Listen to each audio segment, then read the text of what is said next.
ഇടുക്കി ജില്ലയിലെ ചൊക്രമുടി ഭൂമി കയ്യേറ്റത്തിൽ നടപടി സ്വീകരിച്ച റവന്യൂ വകുപ്പ്. സബ് കളക്ടറുടെ റിപ്പോർട്ടിന്റെ അടിസ്ഥാനത്തിൽ 4 പട്ടയങ്ങൾ റദ്ദാക്കി.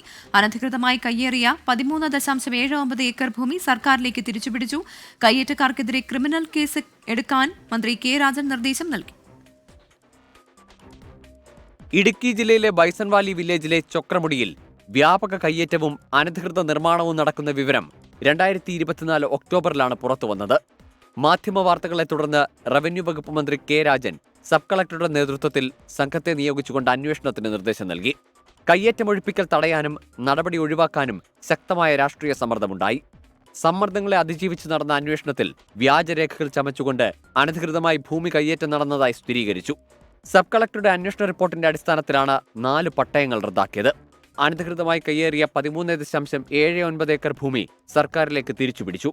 റദ്ദാക്കിയ പട്ടയങ്ങൾ 4 ദേവികുളം താലൂക്കിലെ ബൈസൺവാലി വില്ലേജിൽ ഉൾപ്പെടുന്നതാണ്. 1964 കേരള ഭൂപതിവ് ചട്ടം പ്രകാരമാണ് നടപടി. കയ്യേറ്റക്കാർക്കെതിരെ കൃത്രിമരേഖ ചമയ്ക്കൽ ഉൾപ്പെടെയുള്ള കുറ്റങ്ങൾ ചുമത്തി ക്രിമിനൽ കേസ് രജിസ്റ്റർ ചെയ്യാനും ഉത്തരവുണ്ട്. ആർ ശ്രീജിത്ത്, 24, തിരുവനന്തപുരം.